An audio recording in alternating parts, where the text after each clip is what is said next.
So,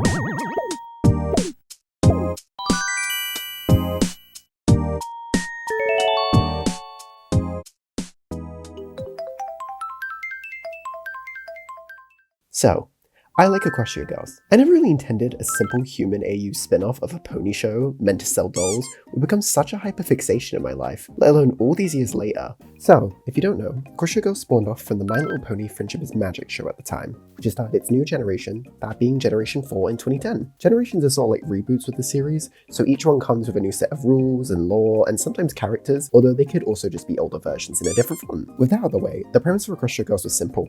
What if Pony Twilight went to the human world? Starting off with a simple high school coming-of-age movie plot, the series would develop its own lore, magic system, and superpowers over the span of 4 films, some cute specials and webisodes, and its amazing soundtracks. It even shifted its protagonist from Twilight Sparkle to the newly created pony-turned-human Sunset Shimmer, and she's still one of my faves to this day. Her arc of the first 3 movies is just some of the strongest writing from Equestria Girls. But I think adding a character who brings an element of empathy or forgiveness to the friendship dynamic was a brilliant creative choice, and also possibly a big reason why redemption heroes became such a big thing in MLP. Maybe?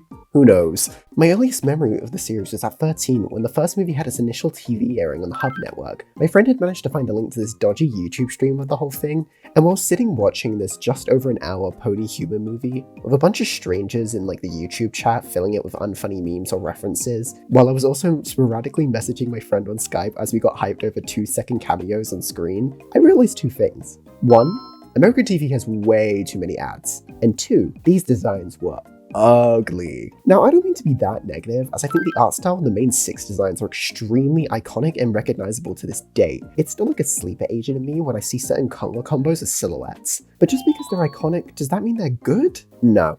The answer is no. Some of the girls are definitely better than others. I think Twilight and Applejack are the strongest of all 6, while others like Rarity and Fluttershy are really bland and forgettable, and then Pinkie Pie and Rainbow Dash are just criminal. And all these issues stem from the statement I mentioned earlier, the human AU spin-off of a pony show meant to sell dolls. It's because of that the girls had to carry similar elements and silhouette features between each other, from their big chunky boots to a flowy skirt and long brushable hair, that the designs ended up being really limited and lacking to what they could or should wear. And this was all for dolls that didn't even look good.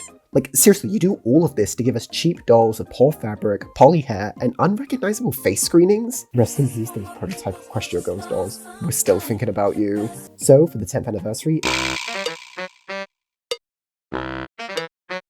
I wanted to redesign the girls in my style and rewrite bits of the story in there. A few rules before I start. My main things were pushing for diversity in body types, faces, and fashion styles. I want to make sure each of these girls stand out in their own way while having their own thing going on. I will be sticking to the fantasy skin tones, but I'll be color picking from their pony designs to give them a brighter and saturated color. I'll also be making the designs fairly detailed, so I'm not taking into account animation or toy market. But then again, the series has been dead since like 2017, so there's no need to worry about that. Actually, has it been dead since 2017? You know what, Mama? Let's research. When did Equestria Girls end? 2020, what? Yeah, so the series has been dead for a few years now, so I don't think I'll be breaking the bank if I don't design the toys, so let's get into it.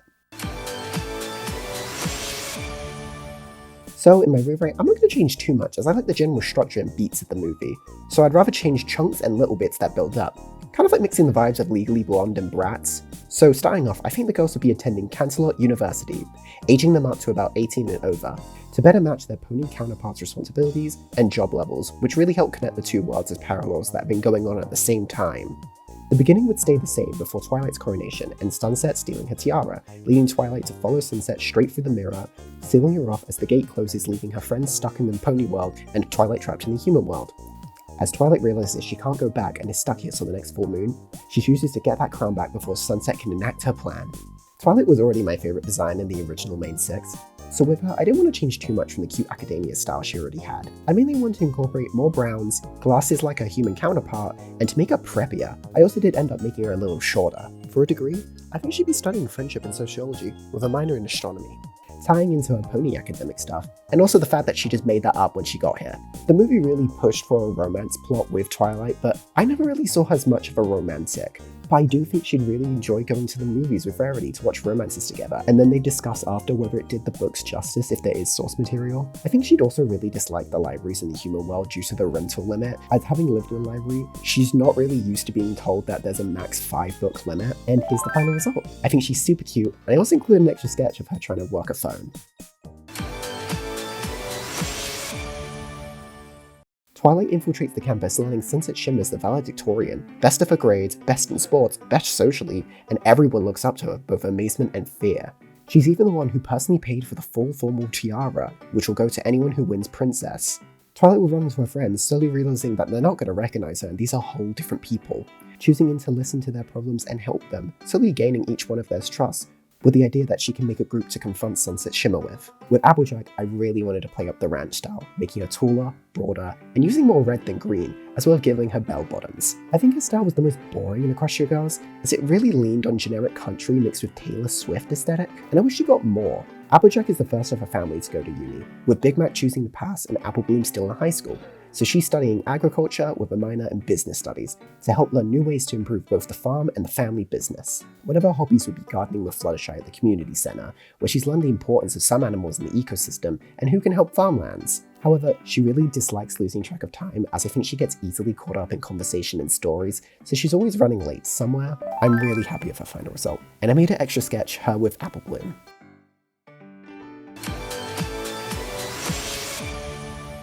Sunset catches on, seeing this as a threat to her power, choosing to frame Twilight for crashing the formal and ruining the whole ball. Twilight's in deep trouble, especially when they start to interrogate her about not being in the database, until her friends come to her defense, each providing an alibi. But when that's doubted, they make a compromise. They can fix the ball before the night and make it even better. To be going through such lengths, you have to believe them, and Twilight's innocent after that. Rarity's a strange case because I end up redesigning her again, because her first design was just basically her core look but slightly redrawn. So let's just ignore that for now. With the newer look, I went for more of a 50s, 60s inspired dress with a flowy silk top and a big bow, along with the Chanel boots, of course, custom made. I didn't change her body type as much as I wish I did, but I did really enjoy the hairstyle and the edges. It just works for her. I end up not liking Rarity's outfit too much, mostly because I can't picture her in just one outfit. I think Rarity, being a true fashion icon, would always be wearing something different and pulling it off. As expected, she's also studying fashion and textile design, with no minor in business, since I think an extrovert like her already knows how to manage a business. I pictured her and Pinkie would have monthly tea parties where they'd catch up, but also gossip about people, and she hates to forget how compact wherever she goes. Overall, I think she's gorgeous and much better than my first attempt, and for her sketch, I tried to make it one of those fashion sketches like it's straight out of her book. Deputy Luna didn't really care about the accusation and already believed the alibi, but seeing a cheaper way to pay for the ball and its repairs, just agreed to the plan. This would then lead to the best song in the movie, Time to Come Together, going on again. Do you ever think about that one scene where Twilight was just fujoshing out? Because what was the goal there? Kind of like when she was sweeping the stage as they were doing mic setup. What was the plan? I don't really understand that. Pinkie is my favorite design out of all the girls. I went full pastel, cute, and bouncy with it.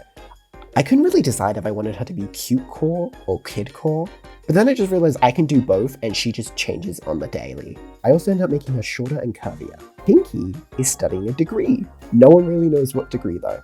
She's been seen at least once in everyone's classes and has been rumored even on the Crystal Preps grounds, but no one knows the answer yet. I think she'd like going to the mall with Rainbow Dash, either window or clothes shopping, but they just get each other's styles really well. For dislikes, I think she hates modern superhero movies because they're so serious and grounded. Like, what happened to the comedy and the funny suit designs? Simple and sweet, just like cotton candy. I'm really happy with how Pinkie turned out. For her extra sketch, I decided to do the alternative kid core outfit.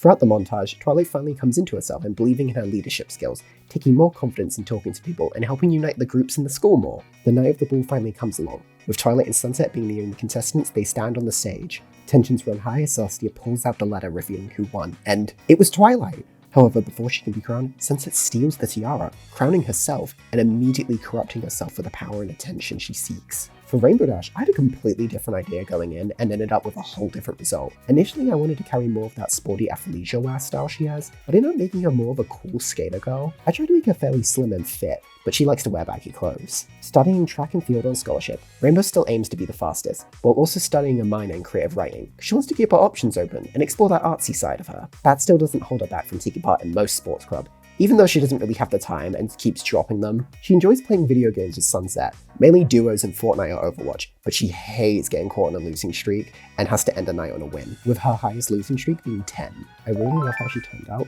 Solely for her hair scrunchie being a cloud, I thought I was genius for that, but it's probably been done before. And for her sketch, I tried to show her studying. Twilight never needed the power of the tiara. She already had the power of friendship, and after an iconic transformation sequence, she's able to defeat Demon Shimmer once and for all. Twilight finally sits and tries to reason with Sunset. Both of them are Celestia students. No one was replaced, no one was lesser. They're both equally loved and welcome in the same way. And with that, the girls reconcile. With Fluttershy, I had a bit of difficulty, because like Rarity, I couldn't really picture her in one outfit. I think she'd give off very lanky, tall, model-esque style, but she sort of fits in both cozy, cottagecore, Y2K, and messy styles. So with her final look, I decided to mix 2000s with cottagecore with a lot of teals and dark greens to really pop the pink in her design more. I pictured her studying veterinarian medicine with a minor in landscaping, so not only does she know how to care for the animals, but she can make appropriate habitats and conservation areas for them. She joins her and Twilight's makeshift book club, where she bakes shortbreads for them. And for dislikes, I put down that she hates inaccuracies in horror movies. Despite being super shy and scared and probably would not touch a horror movie with a 10-foot pole, I think if she was at a sleepover and they put on a horror movie, the moment the monster design comes on, she starts to rip it apart, pointing out elements that aren't real and make no sense. If she wants to be scared, it should be scientifically accurate and plausible. I also put down that I think she'd be a Saw fan. I don't know why, but I think I was thinking about the Pink Panthers interview. For extra sketch, I put her in a boiler suit and showed her volunteering at the animal shelter.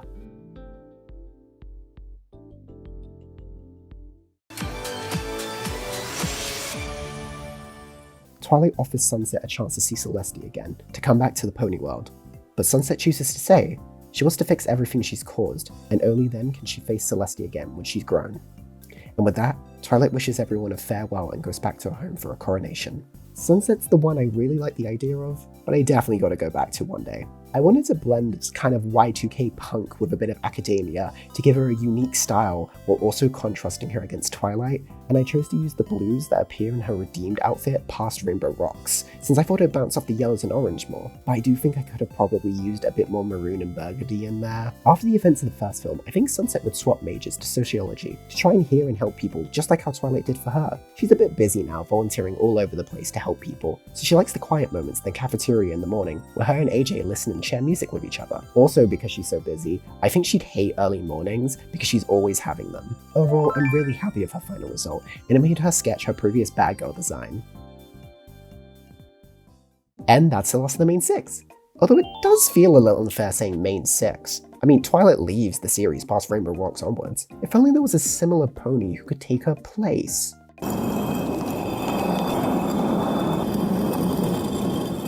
That's what we've been waiting for! Yep, I couldn't leave Sci-Fi out the lineup. It was also probably an obvious twist, but here she is. I tried to make her a counterpart to Princess Twilight, really pushing the academic side way more, and using more browns and blues instead of pinks and purples. She's studying astronomy with a minor in chemistry, looking back to her STEM roots with the whole secret lab thing. I think she likes to help Rarity reorganize her workshop and neaten up the place, since it is just a lot of work for one pony to do, and I think she really hates confined spaces, mostly from the magic sphere, so she tends to stick to someone just in case for help. And that's all the redesigns. Despite the ups and downs I had with them, I really did enjoy redesigning them, and I hope you did too, either listening or watching along. Let me know in the comments what your favourite one is, or if I didn't do your fave justice, in which case, sorry about that. I do have plenty of other ideas for redesigns. I did skip over Flash Sentry and the faculty staff, so you never know. Maybe I might attempt a part 2? Would anyone enjoy seeing that? But I hope you had a good time watching and have a great rest of your day. Don't forget to comment, like, and subscribe, and I'll catch you next time. See ya!